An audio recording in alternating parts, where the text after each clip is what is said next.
যুগ যুগ নবী এবং রাসূলগণ যে পদ্ধতি অবলম্বন করে, যে সিস্টেম অবলম্বন করে, যে পন্থা অবলম্বন করে আল্লাহর জমিনে আল্লাহর দ্বীন কায়েম করেছেন, আমরা সেই সিস্টেম অবলম্বন করি, আল্লাহর জমিনে আল্লাহর দ্বীন কায়েম করতে চাই। ইতিমধ্যে বাংলাদেশ জামাত ইসলামী একটি পরীক্ষিত সংগঠন।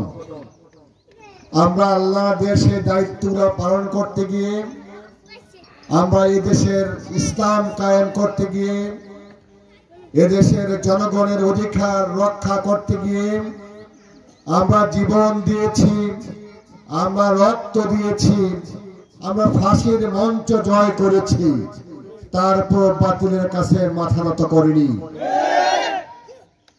বাংলাদেশ জামাত ইসলামী এই বাংলাদেশকে একটি কল্যাণ রাষ্ট্র কায়েম করতে চায়। বাংলাদেশ জামাত ইসলামী একটি আলোকিত সমাজ কায়েম করতে চায়। জুলাই আগস্টের বিপ্লবে আমাদের তরুণ যুবকেরা, ছাত্ররা জীবন দিয়ে, রক্ত দিয়ে যে নতুন বাংলাদেশ আমাদেরকে উপহার দিয়েছেন, এই বাংলাদেশ আমাদের কাছে আমানত।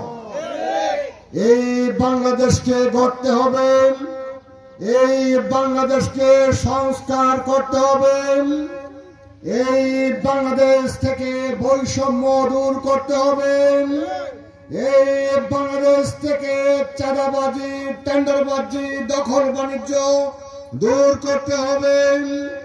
এই বাংলাদেশের রন্ধ্রে রন্ধ্রে মানুষের যে মন গড়া মতবাদ ঢুকে আছেন, সমস্ত মতবাদকে দমড়ে মুচড়ে আমরা আল্লাহর কোরআন দিয়ে এই সমাজকে সাজাতে চাই। এই সমাজকে কোরআন দিয়ে সাজাতে হলে প্রয়োজন একদল সৎ, দক্ষ এবং খোদাবেরু নেতৃত্বের। আর বাংলাদেশ জামাত ইসলামী হচ্ছে সেই সৎ, যোগ্য এবং খোদাবেরু নেতৃত্বের একটি কারখানা।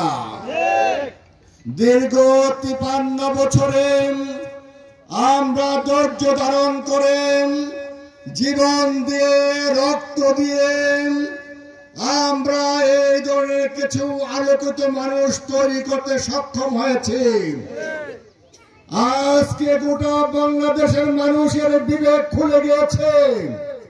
এই জুলাই আগস্টের বিপ্লবের মাধ্যমে বাংলাদেশের 18 কোটি মানুষের বিবেকগুলো আল্লাহ খুলে দিয়েছেন। আজকে গোটা বাংলাদেশে রব উঠেছেন। সচিবালয় থেকে শুরু করেন চায়ের দোকান পর্যন্ত আজকে সকল মানুষের একটি ঘোষণা, আমরা আর ভুল করব না, আমরা আর বেঠিক সিদ্ধান্ত নেব না। আগামী দিনে এই বাংলাদেশকে আমাদেরই গড়তে হবে। এই জন্য দেশের 18 কোটি জনগণ সিদ্ধান্ত নিয়েছে আগামী দিনে দেশ পরিচালনা করার জন্য আজকে তারা ইসলামী নেতৃত্বকে বাছাই করেছে। এই জন্য প্রিয় উপস্থিতি, আমরা মানুষের কল্যাণে রাজনীতি করি, আমরা ইসলাম প্রতিষ্ঠার রাজনীতি করি, আমরা এই দেশের মানুষের অধিকার রক্ষার রাজনীতি করি। সেই রাজনীতি করতে গিয়ে আমরা জীবন দিয়েছি, রক্ত দিয়েছি। বাতিলের সকল রক্ত চক্ষুকে অপেক্ষা করে আমরা ফাঁসির মঞ্চ জয় করেছি। আজকে জনগণের এই উচ্ছ্বাস দেখেন, জনগণের এই ভালোবাসা দেখেন, আজকে কারো কারো মাথা নষ্ট হয়ে গিয়েছে, যার কারণে কেউ কেউ আজকে আমাদেরকে চোখ রাঙায়। বাংলাদেশ জামাত ইসলামী কারো রক্ত চক্ষুকে ভয় পায় না। বাংলাদেশ জামাত ইসলামী আল্লাহর ভয়ে হৃদয় পোষণ করে বিগত 53 বছরে মানুষের অধিকার রক্ষার আন্দোলন করেছে। আমরা জীবন দিতে শিখেছি, আমরা রক্ত দিতে শিখেছি, আমরা ফাঁসির মঞ্চ জয় করতে শিখেছি।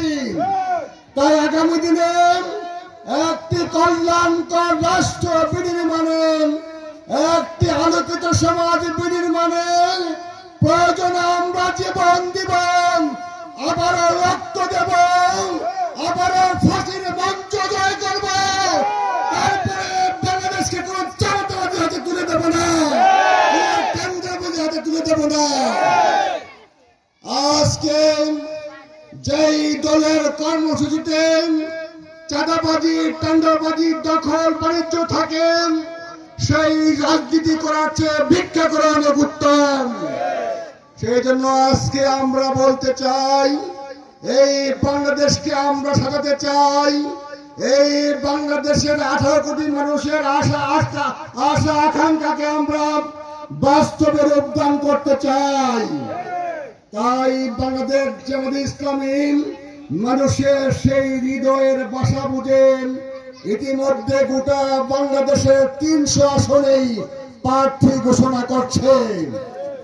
আগামী দিনে এই দাউদকান্দির মানুষ যেহেতু জেগে উঠেছেন, এই দাউদকান্দিকেও যাকেই প্রার্থী দেওয়া হবে, আমরা আমাদের সর্বোচ্চ ত্যাগ স্বীকার করেন, আমাদের সকল কিছু আমরা উজাড় করে দিয়ে যাকেই প্রার্থী দেওয়া হয় আমরা জীবন বাজি রেখেন মানুষের ভোট দেওয়ার পরিবেশ করে এই দাউদকান্দিতে আমরা জামাতে ইসলামীর প্রার্থীকে বিজয় করে আনবো ইনশাআল্লাহ। ইতিমধ্যে এই বরগোয়ালি যুবকেরা জেগে উঠেছেন। যেখানে যুবকরা জেগে ওঠেন তাদের গতিকে কেউ স্তব্ধ করতে পারে না। তার প্রমাণ গত জুলাই এবং আগস্টের বিপ্লব, ঠিক না? এদেশের সকল রাজনৈতিক দল যেখানে ব্যর্থ হয়েছেন, দিনের পর দিন আন্দোলন সংগ্রাম দিয়ে যে রাজনৈতিক দলগুলো এই ফ্যাসিস্ট সরকারের কিছুই করতে পারেনি, সেখানে আমার এই দেশের যুবকেরা জেগে উঠেছেন। এই যুবকেরা সিদ্ধান্ত নিয়েছেন, তারা বলছে বুকের ভিতর অনেক জ্বর, বুক পেতেছি গুলি কর।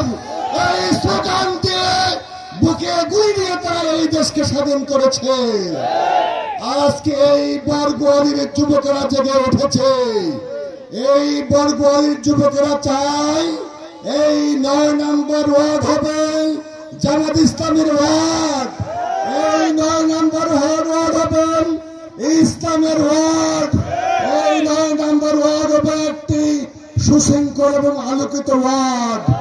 সেই লক্ষ্য নিয়ে আজকে এই এলাকার প্রবাসী কিছু যুবকরা সহ এলাকার যুবকরা সিদ্ধান্ত নিয়েছেন আগামী দিনে এই বরগোয়ালি গ্রামকে একটি আদর্শ গ্রাম হিসেবে তারা গড়ে তুলতে চায়।